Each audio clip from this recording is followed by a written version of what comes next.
Bueno, se me cayó el computador en la mitad de la clase, am, entonces no lo pude reanudar.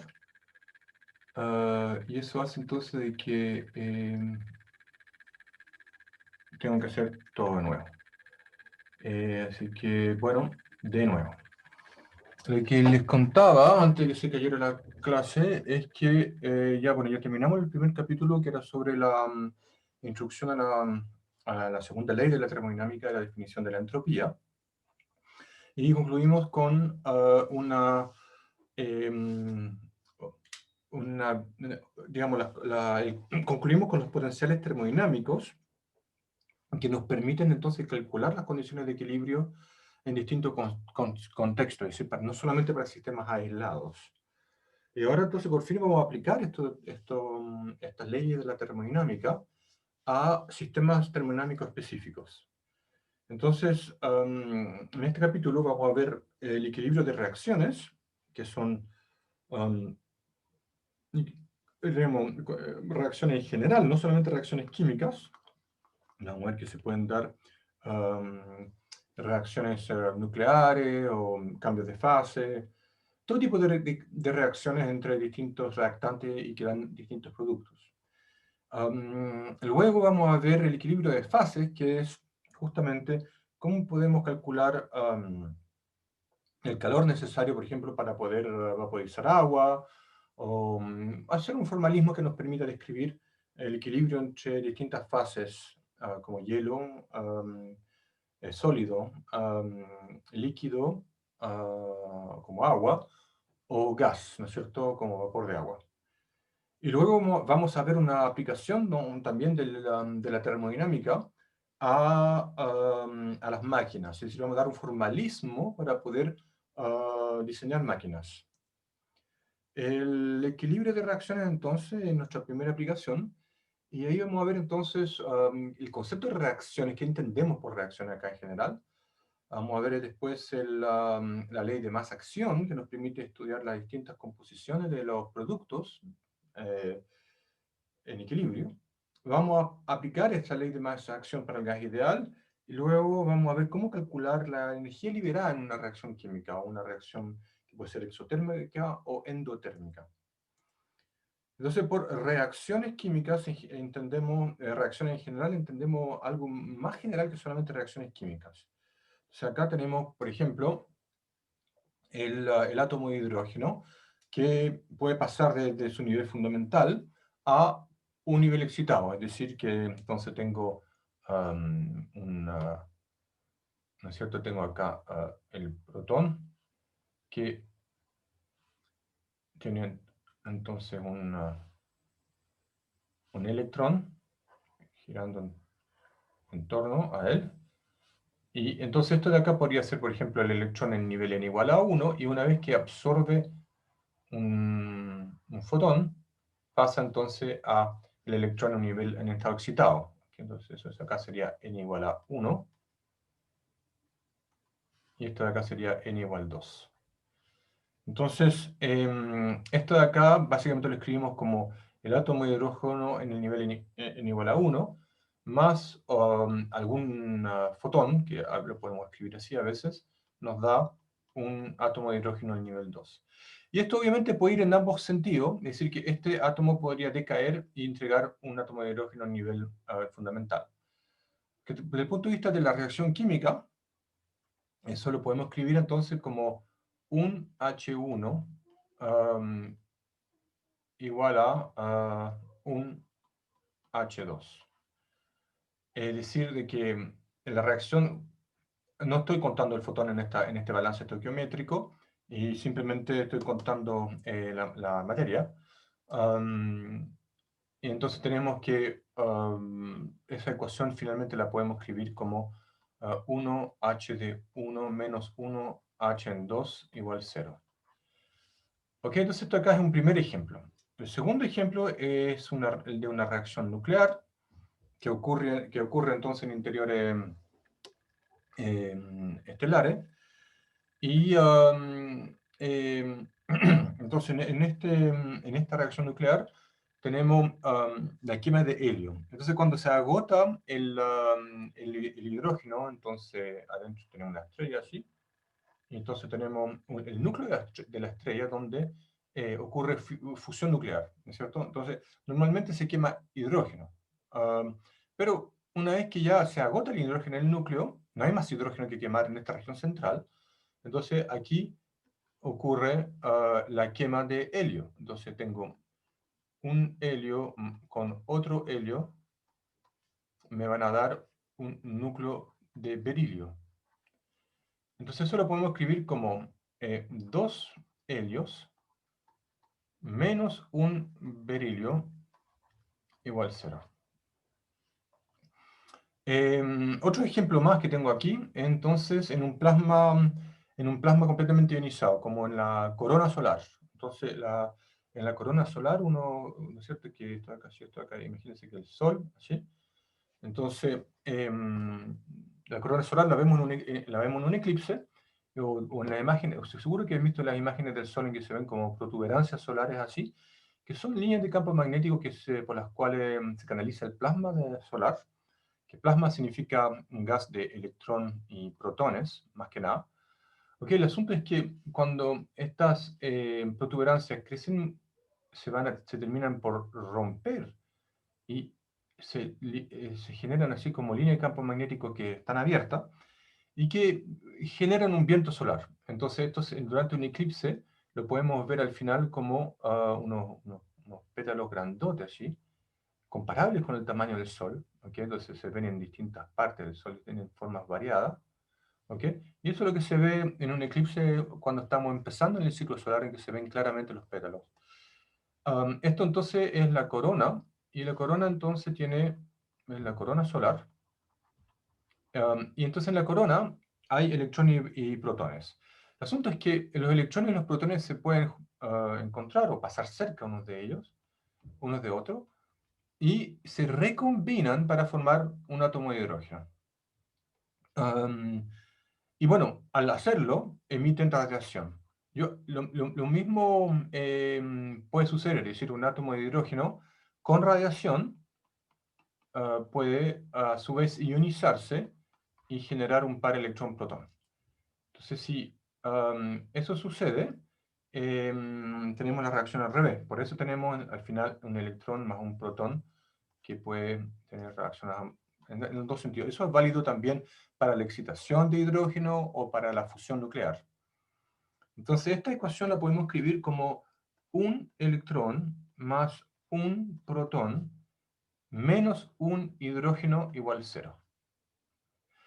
¿Ok? Entonces, acá tenemos otro ejemplo más.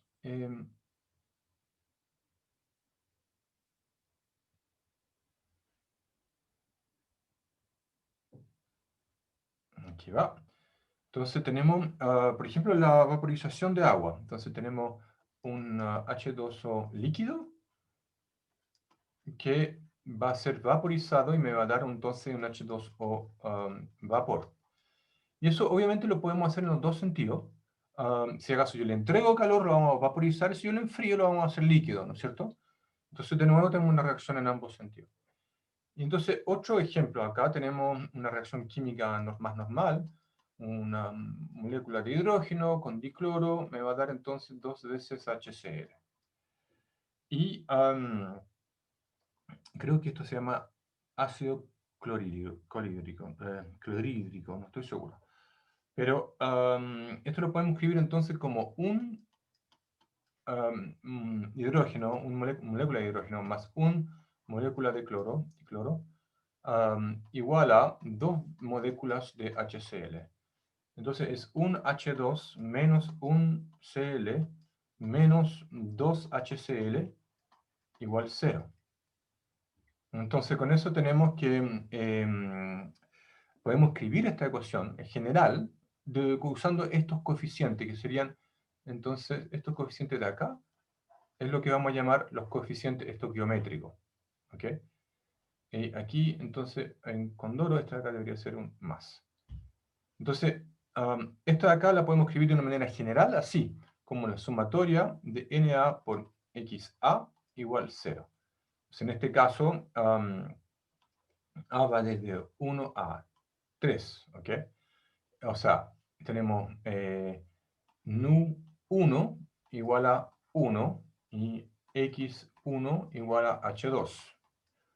Nu2 igual a 1 y x2 igual a cl2. Y el nu3 igual a menos 2 y el x3 es HCl. Entonces eso es lo que entendemos por reacción, cuando las podemos escribir con notación estoquiométrica, en que estos coeficientes serían los coeficientes estoquiométricos. Y lo importante notar es que estos coeficientes tienen signos opuestos entre productos y reactantes. Entonces, ahora vamos a ver la ley de masa-acción. A ver, otra página más. Entonces, en la ley de masa-acción, lo que vamos a hacer es estudiar el equilibrio de estas reacciones en condiciones de temperatura y presión constante. Entonces, según lo que vimos en el capítulo A, el potencial a minimizar es el potencial de Gibbs, porque es el que se usa cuando uno quiere estudiar la condición de equilibrio a temperatura y presión constante.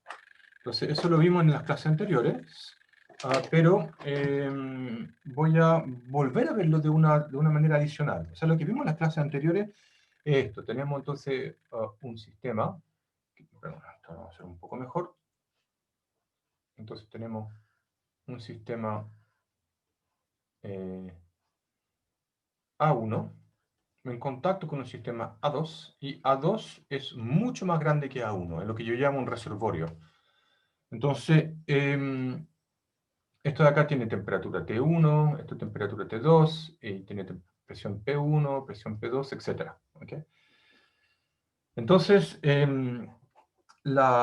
sabemos que el sistema conjunto A1 más A2 sería el sistema conjunto, y esto de acá es un sistema aislado, el conjunto.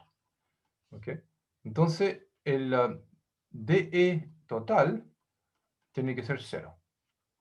Y entonces escribimos entonces dE1 igual a T1 dS1 menos P1 dB1 más la sumatoria de los mu de n, usando el potencial químico, y el D2, eso aplicado al sistema 1, entonces aquí habría que agregarle un i, y sumamos sobre todo la especie i. Entonces, y para el sistema 2 es ds2 menos p2 db2 más sumatoria de mu, lo vamos a hacer al revés, 2 arriba, el i abajo, y el dn2 y el i abajo, mejor así. Ok, entonces la suma de ambos tiene que ser 0, o sea, de acuerdo a esta fórmula. Entonces sumamos las dos y tenemos entonces que dE total tiene que ser 0, y eso va a ser T1 menos T2 por ds1 menos P1 menos P2 por dB1 más la sumatoria de toda la especie, es decir, de los mu y dni en los dos sistemas.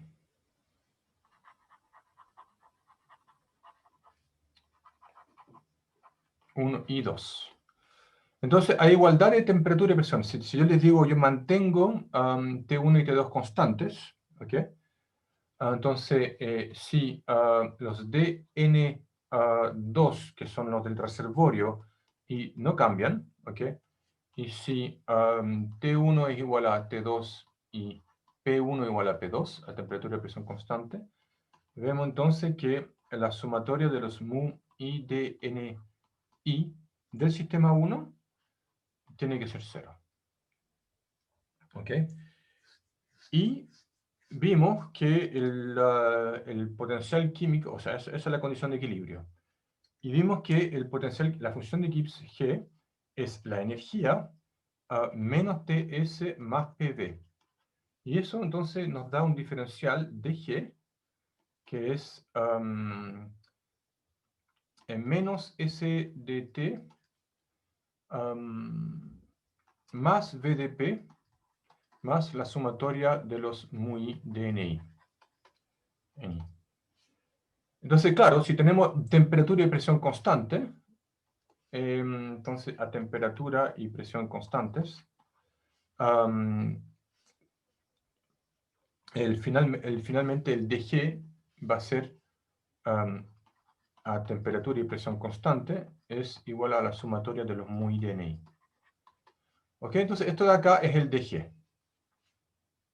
Entonces este de aquí corresponde al dG. Entonces, tenemos que la condición de equilibrio a temperatura y presión constante es minimizar la función de Gibbs. Si esto aún así no quedara claro, lo vamos a ver de una manera adicional, otra manera más, que no hemos visto hasta ahora. Entonces, acá, la idea es decir lo siguiente, que en general, para un proceso cuasi estático, un proceso lento, cuasi estático, habíamos visto que el aumento de entropía es entonces delta Q es igual a TdS. ¿Okay? Pero si permitimos que hayan cambios en reacciones químicas, hayan cambios en la composición interna del sistema, pero en general, entonces con reacciones,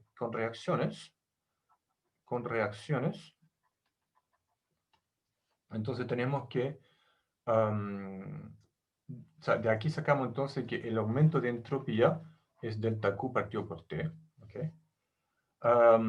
Pero en general con reacciones DS es más grande o igual a delta Q partido T. Podría ser más. Porque, claro, yo aumento la entropía agregándole calor, pero si cambio la composición, por ejemplo, a través de una mezcla, entonces aumenta también la entropía, podría aumentar la entropía debido a las reacciones. Ok, entonces la variación de energía, entonces con esto tenemos algo interesante. Sabemos entonces que la variación de energía es dE, que es delta Q más delta W, ¿no es cierto? El calor y el trabajo, ¿ok? Y eso es, en nuestro caso, es menos PdV, así el trabajo, ¿ok? Y esto entonces tiene que ser menor o igual al aumento de entropía menos PdV. ¿Ok? Entonces, si yo lo junto, tengo dE menos TdS más PdV negativo. Entonces, si T y P son constantes, entonces, si T y P son constantes,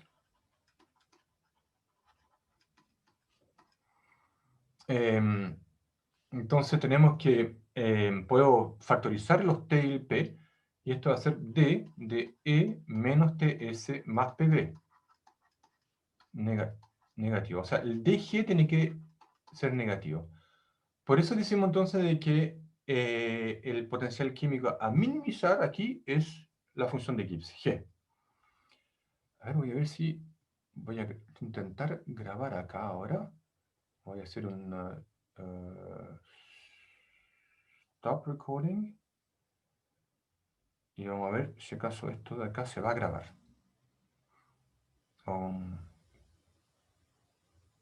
Bueno, parece estar funcionando bien mi computador. De repente sigo porque si no se me va a hacer muy tarde.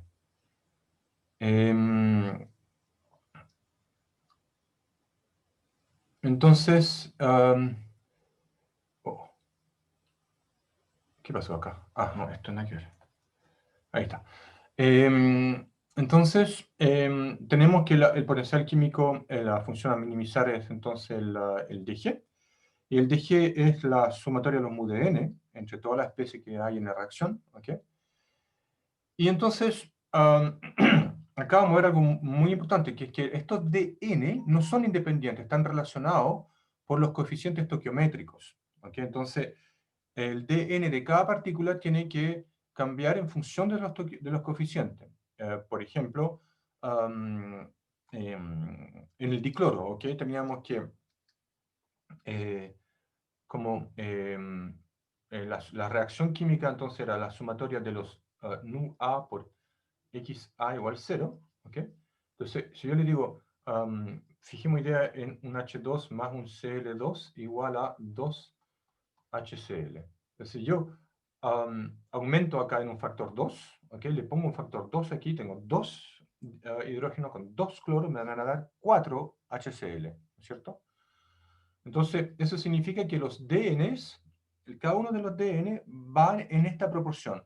Entonces, DN, por ejemplo, la relación acá entre DN1 y DN2, que sería la relación entre la variación de H2 con la variación de número molecular de dicloro, es igual a 1 partido por 1, o sea, 1. ¿Ok?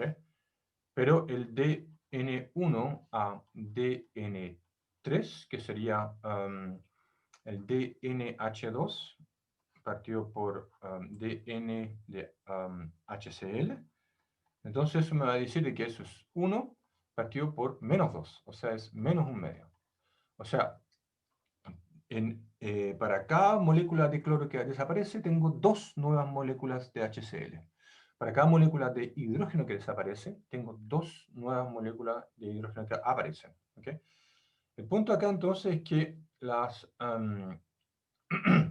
relaciones entre los DN1 están dadas por los coeficientes estequiométricos. ¿Okay?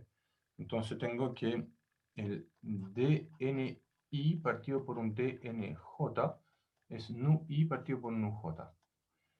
Entonces, eso significa que yo puedo escribir esta ley de equilibrio. Entonces, el dg es la sumatoria de los mu ADNA, ¿ok? Y divido a ambos lados, por ejemplo, por DN1, y acá divido por DN1, y esto entonces me va a dar la sumatoria de mu A por nu A. Y eso tiene que ser 0 en equilibrio. Entonces tenemos lo que llamamos la ley de masa-acción, que es que la sumatoria de los mu A, nu A es 0. Entonces, ahora voy a parar la grabación para ver que esto funcione bien.